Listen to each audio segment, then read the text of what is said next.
Hello everyone, स्वागत है आपका आपके यूट्यूब चैनल तनौर एजुकेशन में। आज इस वीडियो में हम ल्यूसेंट ऑब्जेक्टिव सामान्य ज्ञान के प्राचीन इतिहास के सीरीज़ के तहत इसका सेकंड एक्सरसाइज वैदिक संस्कृति के ऑब्जेक्टिव टाइप क्वेश्चन डिस्कस करेंगे। तो आइए पहले क्वेश्चन देखते हैं। पूर्व वैदिक या ऋग्वैदिक संस्कृति का काल किसे माना जाता है? यह माना जाता है 1500 ईस्वी पूर्व से 1000 ईस्वी पूर्व को। नेक्स्ट क्वेश्चन, उत्तर वैदिक संस्कृति का काल किसे माना जाता है? उत्तर वैदिक संस्कृति काल माना जाता है 1000 ईस्वी पूर्व से 600 ईस्वी पूर्व को। नेक्स्ट क्वेश्चन, आर्य शब्द का शाब्दिक अर्थ क्या होता है? आर्य शब्द का शाब्दिक अर्थ होता है श्रेष्ठ या कुलीन। प्रारंभिक आर्यों के बारे में निम्नलिखित में से कौन सा कथन सही नहीं है? वे मुख्यतः नगरों में निवास करते थे। क्वेश्चन नंबर 5, इनमें से किस फसल का ज्ञान वैदिक काल के लोगों को नहीं था? वैदिक काल के लोगों को तंबाकू का ज्ञान नहीं था, बाकी जौ, गेहूं और चावल का ज्ञान उन्हें था। क्वेश्चन नंबर 6 देखते हैं। उत्तर वैदिक काल के वेद विरोधी और ब्राह्मण विरोधी धार्मिक अध्यापकों को किस नाम से जाना जाता था? उन्हें श्रमण कहा जाता था। नेक्स्ट क्वेश्चन, वैदिक गणित का महत्वपूर्ण अंग क्या है? शल्भ सूत्र। वैदिक गणित का महत्वपूर्ण अंग क्या है? शल्भ सूत्र है। क्वेश्चन नंबर 8 देखते हैं। किस वेद में प्राचीन वैदिक युग की संस्कृति के बारे में सूचना दी गई है? यह आपके ऋग्वेद में दी गई है। क्वेश्चन नंबर 9, निम्नलिखित में से उत्तर वैदिक काल में लिखे गए ग्रंथों का सही क्रम कौन सा है? वेद, ब्राह्मण, आरण्यक और उपनिषद। ऑप्शन नंबर इसका फर्स्ट करेक्ट होगा। क्वेश्चन नंबर 10 देखते हैं। वेदों की संख्या कितनी है? वेदों की संख्या 4 है। ऑप्शन नंबर सी इसका करेक्ट आंसर होगा। क्वेश्चन नंबर 11 देखते हैं।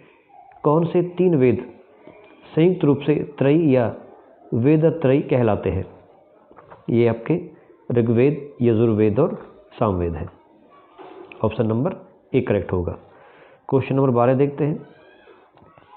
भारत के राजकीय चिन्ह में प्रयुक्त होने वाले शब्द सत्यमेव जयते किस उपनिषद से लिए गए हैं? किस उपनिषद से इसको लिया गया है? यह लिया गया आपके मुंडक उपनिषद से। क्वेश्चन नंबर 13, ऋग्वैदिक आर्यों का मुख्य व्यवसाय क्या था? ऋग्वैदिक आर्यों का मुख्य व्यवसाय क्या था? उनका मुख्य व्यवसाय था पशुपालन। क्वेश्चन नंबर 14, भारतीय संगीत का आदि ग्रंथ किसे कहा जाता है? भारतीय संगीत का आदि ग्रंथ कहा जाता है सामवेद को।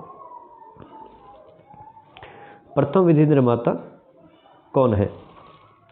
प्रथम विधि निर्माता मनु को माना जाता है। क्वेश्चन नंबर 16, कृष्ण भक्ति का प्रथम और प्रधान ग्रंथ कौन सा है? यह आपका श्रीमद् भागवत गीता है। क्वेश्चन नंबर 17, ऋग्वेद में संपत्ति का प्रमुख रूप क्या था? ऋग्वेद में संपत्ति का प्रमुख रूप क्या था? गोधन। जिसके पास अधिक गाय थी उसको अधिक समृद्ध माना जाता था। क्वेश्चन नंबर 18 देखते हैं। ऋग्वेद के किस मंडल में शूद्र का उल्लेख पहली बार मिलता है? 10वें मंडल में शूद्र का उल्लेख पहली बार मिलता है। क्वेश्चन नंबर 19, पुराणों की संख्या कितनी है? पुराणों की संख्या 18 है। वैदिक धर्म का प्रमुख या मुख्य लक्षण इनमें से किसकी उपासना था? प्रकृति की उपासना वो लोग करते थे। वैदिक धर्म का मुख्य लक्षण क्या था? प्रकृति की उपासना करना। क्वेश्चन नंबर 21, किस देवता के लिए ऋग्वेद में पुरंदर शब्द का प्रयोग किया गया है? पुरंदर शब्द कहा गया है इंद्र को कहा गया है। क्वेश्चन नंबर 22, शल्भ सूत्र किस विषय से संबंधित पुस्तक है? शल्भ सूत्र किस विषय से संबंधित पुस्तक है? शल्भ सूत्र का संबंध किसके साथ है? ज्यामिति के साथ है।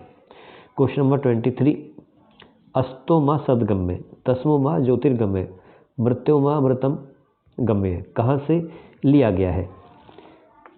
यह लिया गया आपके उपनिषद से। क्वेश्चन नंबर 24 देखते हैं।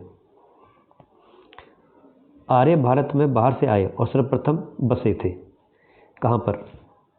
यह पंजाब आंसर होगा इसका। क्वेश्चन नंबर 25 देखते हैं। सूची 1 को सूची 2 के साथ सुलिमित कीजिए। ये क्या कहा गया है, सूची 1 में आपका वेद का नाम दे रखा है और सूची 2 में उसके यज्ञकर्ता का नाम दिया गया है। ऋग्वेद का होता या होत्री कहलाता था, यजुर्वेद का अर्धव्य कहलाता था, सामवेद का उद्गाता या उद्ग्रात कहलाता था, अथर्ववेद का ब्रह्मा कहलाता था। यानी कि ऑप्शन नंबर ए आपका करेक्ट आंसर होगा। आइए क्वेश्चन नंबर 26 देखते हैं। वेदों को अपौरुषेय कहा गया है, क्यों? क्योंकि वेदों की रचना देवताओं द्वारा की गई है। क्वेश्चन नंबर 27 देखते हैं। वैशेषिक दर्शन के प्रतिपादक कौन है?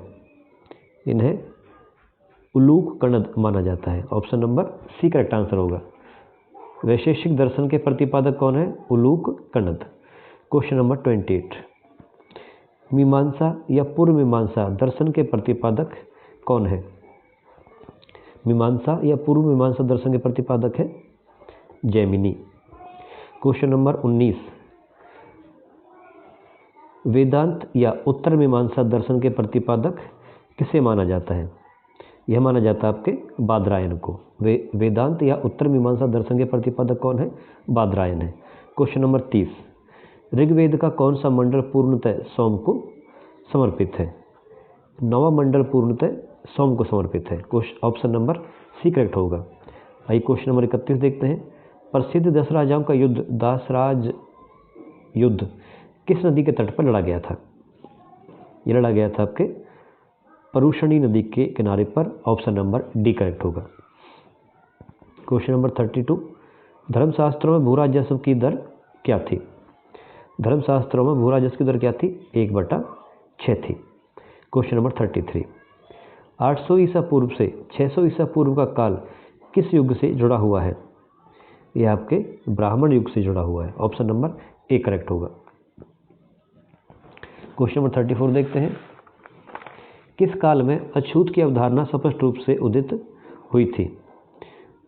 किस काल में अछूत की अवधारणा स्पष्ट रूप से उदित हुई थी? यह धर्मशास्त्र के काल में उदित हुई थी। Question number 35।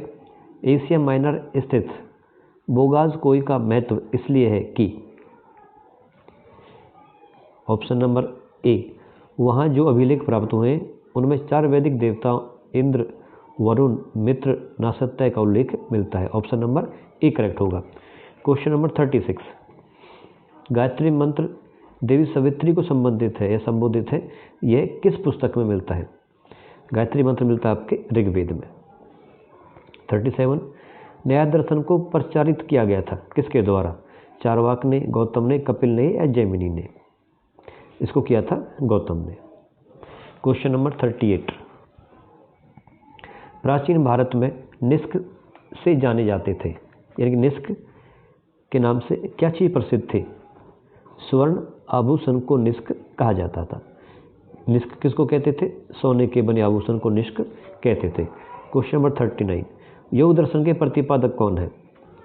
ये पतंजलि हैं। ऑप्शन नंबर ए करेक्ट होगा। क्वेश्चन नंबर देखते हैं 40। उपनिषद पुस्तकें हैं किस पर आधारित है?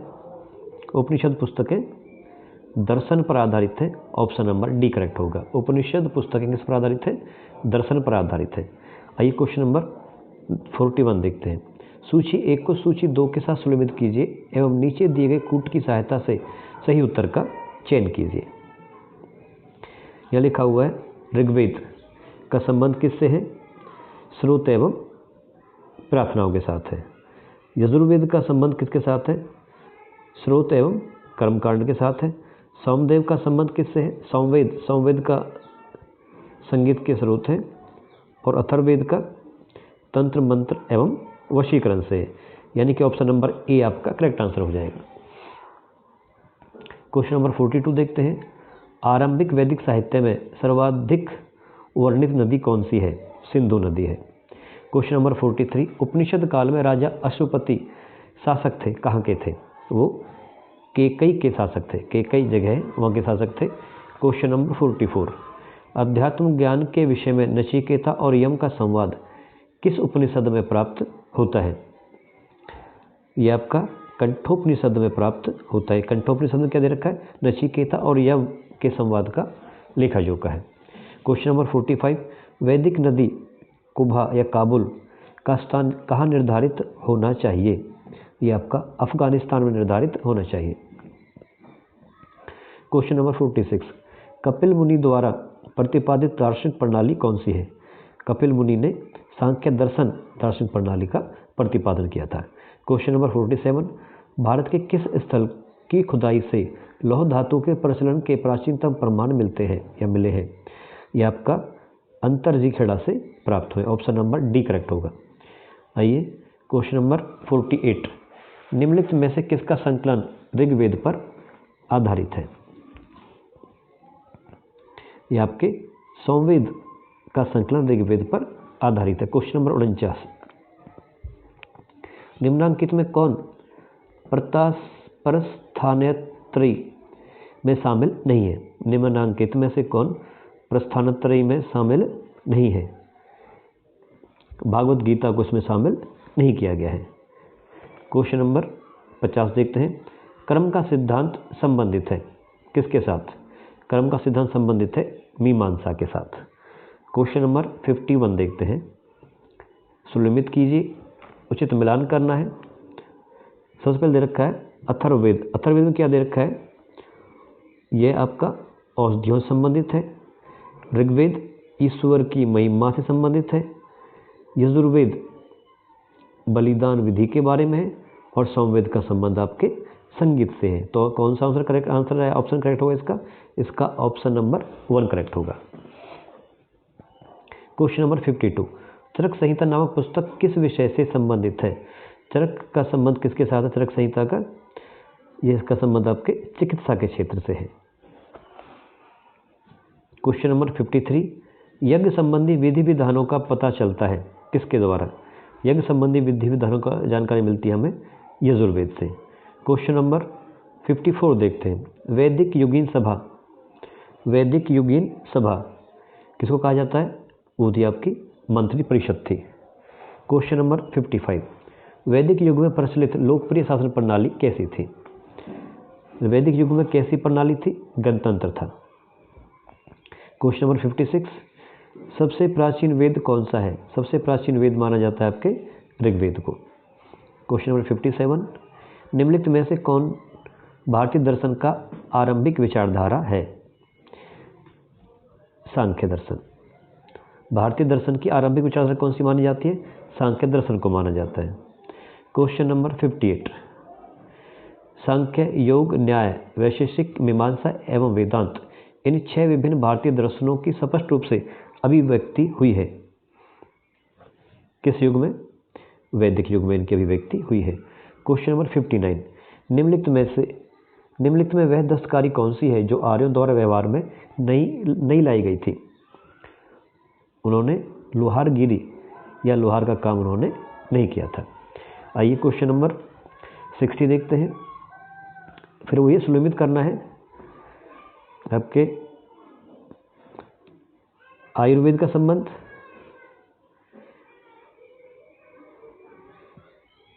ऋग्वेद, धनुर्वेद संबंधित यजुर्वेद है, गंधर्ववेद, सोमवेद, शिल्पवेद, अथर्ववेद आपके अर्थशास्त्र आपका अथर्ववेद से संबंधित है। इसके अनुसार आपका ऑप्शन नंबर ए करेक्ट होगा। आइए क्वेश्चन नंबर 61 देखते हैं। ऋग्वेद के किन 6 मंडलों को वंश मंडल या गोत्र मंडल कहा जाता है? ये कहा जाता है आपके दूसरे मंडल से 7वें मंडल तक को। दूसरे मंडल से 7वें मंडल तक को क्या कहा जाता है? वंश मंडल कहा जाता है, गोत्र मंडल कहा जाता है। क्वेश्चन नंबर 62, किस वेद में जादुई माया और वशीकरण का वर्णन किया गया है? ये आपके अथर्ववेद में है। क्वेश्चन नंबर 63, आर्य शब्द इंगित करता है किस चीज़ के बारे में? आर्य शब्द का यानी कि अर्थ क्या है? आर्य शब्द का अर्थ होगा आपका श्रेष्ठ वंश का। क्वेश्चन नंबर 64, ऋग्वेद में कुल कितने मंडल हैं? ऋग्वेद में मंडल है 10। क्वेश्चन नंबर 65, आर्य भारत में संभवतः आए थे, कहाँ से? मध्य एशिया से आए थे। ऑप्शन बी करेक्ट हो जाएगा। आर्य भारत में संभवतः कहाँ से आए थे? मध्य एशिया से आए थे। 66, कौन सा वेद अंशतः गद्य रूप में भी रचित है? आपका यजुर्वेद अंशतः गद्य रूप में भी रचित है। क्वेश्चन नंबर 67, सभा और समिति प्रजापति की 2 पुत्रियां थी, इसका उल्लेख किस वेद में मिलता है? यह आपका अथर्ववेद में। अथर्ववेद में सभा और समिति को प्रजापति की 2 पुत्रियां बताया गया है। क्वेश्चन नंबर 68, ऋग्वैदिक युग की प्राचीनतम संस्था कौन सी थी? ऋग्वैदिक युग की प्राचीनतम संस्था थी विदत। ऑप्शन नंबर सी करेक्ट होगा। क्वेश्चन नंबर 69 देखते हैं, ब्राह्मण ग्रंथों में सर्वाधिक प्राचीन कौन सा है? ब्राह्मण ग्रंथों में सर्वाधिक प्राचीन कौन सा है? आपका शतपथ ब्राह्मण है। कौन सा है? शतपथ ब्राह्मण है। क्वेश्चन नंबर 70, गोत्र व्यवस्था प्रचलन में कब आई थी? गोत्र व्यवस्था प्रचलन में कब आई थी? यही थी आपके उत्तर वैदिक काल में। आइए क्वेश्चन नंबर 71 देखते हैं, अनुलोम विवाह का अर्थ क्या होता है? उच्च वर्ण पुरुष का निम्न वर्ण स्त्री के साथ विवाह अनुलोम विवाह कहलाता है। क्वेश्चन नंबर 72, प्रतिलोम विवाह तब माना जाता था कब? जब उच्च वर्ण की नारी निम्न वर्ग के पुरुष के साथ विवाह कर लेती थी। ऑप्शन नंबर बी करेक्ट होगा। क्वेश्चन नंबर 73, वैदिक युग में यव किसको कहा जाता था? यव का अर्थ होता था जौ। आइए क्वेश्चन नंबर 74 देखते हैं, ब्रीहि शब्द किसके लिए प्रयुक्त किया गया है? ब्रीहि शब्द यूज किया गया आपके चावल के लिए। ब्रीहि शब्द का अर्थ क्या है? चावल है। क्वेश्चन नंबर 75, अथर्व का अर्थ क्या होता है? अथर्व का अर्थ होता है पवित्र जादू। क्वेश्चन नंबर 76 देखते हैं, सुलेमित कीजिए, दोनों को मिलाना, किसका मिलान किसके साथ है? शिक्षा का ध्वनि शास्त्र के साथ, कल्पसूत्र का कर्मकांड के साथ, निरुक्त शब्द उत्पत्ति शास्त्र या भाषा शास्त्र के बारे में है, और छंद शास्त्र के बारे में, यानी कि इनका मिलान करेक्ट है जैसा लिखा हुआ है सही, तो ऑप्शन नंबर ए आपका करेक्ट आंसर होगा। आइए क्वेश्चन नंबर 77 देखते हैं, प्राचीनतम व्याकरण अष्टाध्यायी के रचनाकार किसे माना जाता है? अष्टाध्यायी रचनाकार माना जाता है पाणिनि को। अष्टाध्यायी रचना किसने की थी? पाणिनि ने की थी। आइए क्वेश्चन नंबर 78 देखते हैं, निम्न में से कौन सी स्मृति प्राचीनतम है? मनु स्मृति को सबसे प्राचीन माना जाता है। 79, आदि काव्य की संज्ञा किसे दी जाती है? आदि काव्य की संज्ञा दी जाती है रामायण को। ऑप्शन नंबर ए करेक्ट होगा। क्वेश्चन नंबर 80, प्राचीनतम पुराण कौन सा है? प्राचीनतम पुराण माना जाता है आपके मत्स्य पुराण को। ऑप्शन नंबर ए, प्राचीनतम पुराण कौन सा है? मत्स्य पुराण है। आइए क्वेश्चन नंबर 81 देखते हैं, ऋग्वेद में सबसे पवित्र नदी किसे माना जाता है? ऋग्वेद में सबसे पवित्र नदी माना जाता है सरस्वती नदी को। ऑप्शन नंबर बी करेक्ट होगा। आइए क्वेश्चन नंबर 82 देखते हैं, वैदिक समाज की आधारभूत इकाई क्या थी? वैदिक समाज की आधारभूत इकाई क्या थी? कुल या कुटुंब था जी। आइए क्वेश्चन नंबर 83 देखते हैं, वैदिक काल के उस सबसे प्रधान देवता की पहचान करें जिसकी स्तुति में 250 यानी कि 250 सूक्तों की रचना की गई थी। ये आपका आंसर होगा इंद्र। इंद्र के लिए 250 सूक्तों की रचना की गई थी। क्वेश्चन नंबर 84, किस देवता में सभा को नरिष्ठ अर्थात सामूहिक वाद विवाद का उल्लंघनीय कहा जाता है? यह होगा आपका अथर्ववेद। Option number D. आइए क्वेश्चन नंबर 85 देखते हैं, किस रचना में नारी को सुरा और पांसा के साथ 3 प्रमुख बुराइयों में शामिल किया गया है? ये आपका है मैत्रायणी संहिता। किसमें? मैत्रायणी संहिता में। क्वेश्चन नंबर 86 देखते हैं, उत्तर वैदिक काल में किस देवता को सर्वोच्च स्थान प्राप्त था? उत्तर वैदिक काल में प्रजापति को सर्वोच्च स्थान प्राप्त था। ऑप्शन नंबर ए करेक्ट होगा। आइए क्वेश्चन नंबर 87 देखते हैं, मिलान करना है। राजसूय यज्ञ राजा के सिंहासन रोहन से संबंधित यज्ञ था, बिल्कुल करेक्ट है। अश्वमेध यज्ञ राजनीतिक शक्ति बढ़ाने हेतु आयोजन किया जाने वाला यज्ञ था, इसका भी उचित है। वाजपेयी यज्ञ शौर्य प्रदर्शन व प्रजा के मनोरंजनार्थ किया जाने वाला यज्ञ था, यह भी सीधा मिलान है इसका। अग्निष्टोम यज्ञ देवताओं को प्रसन्न करने हेतु अग्नि को पशु बलि दिया जाने वाला एवं सोमरस का पान किया जाने वाला, इसका भी मिलान सही है, यानी कि ऑप्शन नंबर ए आपका करेक्ट आंसर होगा। आइए क्वेश्चन नंबर 88 देखते हैं, ये भी मिलान का है। और कौन सा नदी का नाम वर्तमान में क्या है, उसका प्राचीन नाम क्या था और वर्तमान में नाम क्या है, ये सब का उल्लेख करना है। परुष्णी शब्द ऋग्वेद में रावी नदी के लिए यूज किया गया था। शतुद्री शब्द सतलुज के लिए, अस्किनी चेनाब के लिए और विपाशा व्यास के लिए यूज किया गया था। यानी कि इनका जो सामने लिखे हैं इनका वर्तमान में नाम क्या है, यानी कि आधुनिक नाम क्या है, और ऋग्वेद में इनको क्या क्या कहा गया था, उनका उचित मिलान करना था। इसके अकॉर्डिंग ऑप्शन नंबर आपका ए करेक्ट होगा। जो जिसके सामने लिखा है उसका वो सही नाम दे रखा है। क्वेश्चन नंबर 89, संस्कारों की कुल संख्या कितनी है। संस्कार दे रखे हैं आपके 16। संस्कारों की कुल संख्या कितनी है, संस्कारों की कुल संख्या 16 है। क्वेश्चन नंबर 90 देखते हैं, ये भी आपके मिलान के बारे में, इसको सुनिश्चित करना है किसके सामने क्या लिखा हुआ है। ब्रह्म विवाह क्या होता है, समान वर्ण या जाति का विवाह ब्रह्म विवाह कहलाता है। देव विवाह क्या कहलाता है, पुरोहित या पारिश्रमिक में मिले कन्या के साथ विवाह। आर्ष विवाह क्या कहलाता है, कन्या मूल्य के रूप में एक जोड़ी गाय या बैल चुकाकर किया गया विवाह होता है। और प्रजापत्य विवाह क्या होता है, बिना दहेज के विवाह को प्रजापत्य विवाह कहते हैं। इनके अनुसार ऑप्शन नंबर ए आपका बिल्कुल करेक्ट है। आगे फिर मिलान करना है। गंधर्व विवाह क्या होता है, गंधर्व विवाह प्रेम विवाह को कहा जाता है। आसुर विवाह क्या होता है, कन्या को खरीद कर किया गया विवाह आसुर विवाह कहलाता है। राक्षस विवाह पराजित राजा की कन्या या अपहरण की गई कन्या के साथ विवाह करना। और पैशाच विवाह क्या होता है, सोई हुई अवस्था में कन्या को गुमराह कर या मानसिक रूप से अस्वस्थ कन्या को गुमराह कर उसके साथ किया गया विवाह पैशाच विवाह कहलाता है। यानी कि ऑप्शन नंबर ए आपका करेक्ट आंसर होगा। आइए क्वेश्चन नंबर 92 देखते हैं। 3 ऋण में शामिल किए गए 3 ऋण कौन कौन से माने गए हैं, यह पूछा गया है, नहीं है, यानी कि मातृ ऋण को इसमें शामिल नहीं किया गया है। बाकी ऋषि ऋण, पितृ ऋण और देव ऋण 3 ऋण माने गए, मातृ ऋण नहीं माना गया है।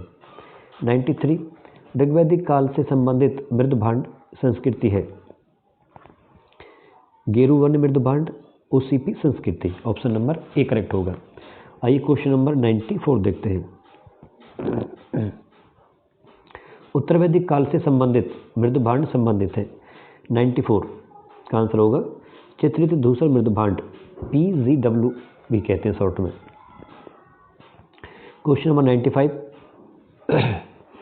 हरियाणा प्रांत में चित्रित धूसर मृदभांड स्थल किस स्थान पर हाल ही में किए गए उत्खननों में प्रकाश में आए हैं या पाए गए हैं। ये आपका भगवानपुर में पाए गए हैं। हरियाणा में कहाँ पर पाए गए हैं, भगवानपुर में पाए गए हैं। प्राचीनतम विवाह संस्कार का वर्णन करने वाला विवाह सूक्त किस में पाया जाता है। प्राचीनतम विवाह संस्कार का वर्णन करने वाला विवाह सूक्त किस में पाया जाता है, यह पाया जाता है आपके ऋग्वेद में, ऑप्शन नंबर ए करेक्ट होगा। क्वेश्चन नंबर 97 ऋग्वेद में अघन्य यानी कि वध योग्य नहीं शब्द का प्रयोग किसके लिए किया गया है, यह प्रयोग किया गया है गाय के लिए। क्वेश्चन नंबर 98 देखते हैं, यह भी आपका सही सुनिश्चित करने वाला ऑप्शन है। याद रखें संग्रहित क्या होता है, कोषाध्यक्ष को कहा जाता था। वाग्दूत कर संग्रहकर्ता को कहा जाता था। छत्ता है छत्री पांसे के खेल में राजा का सहायक। अक्षवाप प्रतिहारी राज प्रसाद का शिक्षक या रक्षक। ऑप्शन नंबर ए आपका करेक्ट आंसर होगा। क्वेश्चन नंबर 99 देखते हैं। ऋत या प्राकृतिक संतुलन स्थापित करने के कारण किस देवता को ऋतस्य गोप कहा गया था। ऋतस्य गोप कहा गया था वरुण देवता को। किसको कहा गया था, वरुण देवता को। निम्नलिखित में से कौन मूलतः जल या समुद्र का देवता था। जल या समुद्र का देवता माना जाता था वरुण को। ऑप्शन नंबर सी आपका करेक्ट आंसर होगा। आइए क्वेश्चन नंबर 101 देखते हैं। 3 कर्मों या पगों में 3 लोगों को माप लेने के कारण किसे उपक्रम कहा गया है। किसको कहा गया उपक्रम, विष्णु को कहा गया है। आइए क्वेश्चन नंबर 102 देखते हैं। वही चीज़ आपको सुलेमित करना है, उचित विवाह करना है। पूषण क्या होता है? विवाह का देवता। रुद्र क्या होता है? पशुओं का देवता। द्यौस या द्यौ जगत के पिता को कहा जाता है, और अदिति देवों की महान माताओं को अदिति कहा जाता था। ऑप्शन नंबर ए करेक्ट होगा। आइए क्वेश्चन नंबर 103, मनुस्मृति मुख्यतः संबंधित है। मनुस्मृति का संबंध किससे है? समाज की व्यवस्था से। मनुस्मृति का संबंध किससे? समाज की व्यवस्था से। क्वेश्चन नंबर 104 देखते हैं, गायत्री मंत्र की रचना किसने की थी? गायत्री मंत्र की रचना किसने की थी? विश्वामित्र ने की थी। क्वेश्चन नंबर 105 देखते हैं, अवेस्ता और ऋग्वेद में समानता है। अवेस्ता किस क्षेत्र से संबंधित है? अवेस्ता का संबंध किससे है? ईरान से है। क्वेश्चन नंबर 106, निम्नलिखित में से कौन सी एक ऋग्वैदिक आर्यों की लाक्षणिक विशेषता नहीं है? क्या नहीं है? वे लोहे के उपयोग से परिचित थे। यह गलत है, वे लोहे के उपयोग से या उपयोग से परिचित नहीं थे। क्वेश्चन नंबर 107, ऋग्वेद में निम्नांकित किस नदी का उल्लेख अफगानिस्तान के साथ आर्यों के संबंध का सूचक है? यह आपका कुभा या क्रमु, कुभा या क्रमु नदी को माना जाता है। क्वेश्चन नंबर 108, धर्म तथा ऋत भारत की प्राचीन वैदिक संस्कृति के एक केंद्रीय विचार को चित्रित करते हैं। इस संदर्भ में निम्नलिखित कथनों पर विचार कीजिए और बताना है कौन सा ऑप्शन इसका करेक्ट होगा। पहला कह रहा है, धर्म व्यक्ति के दायित्वों एवं स्वयं तो दूसरों के प्रति व्यक्तिगत कर्तव्यों की संकल्पना था। और दूसरा ऑप्शन क्या कह रहा है? ऋत मूलभूत नैतिक विधान था जो सृष्टि और उसके अंतर्निहित सारे तत्वों के क्रियाकलापों का संचालित करता था। क्या होगा इसका आंसर? इसका आंसर आपका दोनों करेक्ट है, यानी कि 1 और 2 दोनों करेक्ट है। ऑप्शन नंबर सी करेक्ट होगा। आइए क्वेश्चन नंबर 109 देखते हैं, आर्यों के आर्कटिक होम सिद्धांत का पक्ष किसने लिया था? आर्यों के आर्कटिक होम सिद्धांत का पक्ष किसने लिया था? बीजी तिलक ने लिया था। क्वेश्चन नंबर 110, सूची 1 को 2 से सुलोमित कीजिए तथा सूचियों के नीचे दिए गए कूट से सही उत्तर का चयन कीजिए। पहला दे रखा है आपका वैदिक नदियाँ और उनका आधुनिक नाम क्या दे रखा है? कुंभा काबुल, परुष्णी आपका रावी को कहा जाता है, शदानीरा गंडक को कहा जाता है, और शतुद्री आपके सतलज को कहा जाता है। इसके अनुसार ऑप्शन नंबर आपका बी करेक्ट होगा। ऑप्शन नंबर बी करेक्ट है। आइए क्वेश्चन नंबर 111 देखते हैं, ऋग्वेद में सूक्त कितने हैं? ऋग्वेद में कितने सूक्त हैं? 1028 सूक्त हैं। कितने सूक्त हैं ऋग्वेद में? 1028 सूक्त हैं। आइए क्वेश्चन नंबर 112, पूर्व वैदिक आर्यों का धर्म प्रमुखतः क्या था? पूर्व वैदिक आर्यों का धर्म मुख्यतः क्या था? प्रकृति पूजा और यज्ञ था। प्रकृति पूजा और यज्ञ था। क्वेश्चन नंबर 113, निम्नलिखित में से किसे भारतीय परमाणुवाद का जनक कहा जाता है? किसे परमाणु भारतीयवाद का जनक कहा जाता है? देखते हैं ऑप्शन क्या होगा इसका। महर्षि कणाद। ऑप्शन नंबर सी। निम्नलिखित में से किसे भारतीय परमाणुवाद का जनक कहा जाता है? भारतीय परमाणुवाद का जनक कहा जाता है महर्षि कणाद को। आइए क्वेश्चन नंबर 114 देखते हैं, शतवत ब्राह्मण से संबंधित राजा विद्येद माधव से संबंधित ऋषि थे? ऋषि गौतम रहगुण। ऋषि गौतम रहगुण, यानी कि ऑप्शन नंबर डी आपका करेक्ट आंसर होगा। यहाँ पर आपके 114 क्वेश्चन करेक्ट हो जाते हैं। यहाँ पर वीडियो आपका कंप्लीट आज का। उम्मीद करता हूँ आपके लिए लाभदायक रहेगा और आने वाली परीक्षाओं में आपकी मदद भी करेगा। यदि वीडियो आपको अच्छा लगा है तो प्लीज़ इसको लाइक शेयर और सब्सक्राइब करें। मिलते हैं अगले वीडियो में, तब तक के लिए टेक केयर। जय हिंद, जय भारत।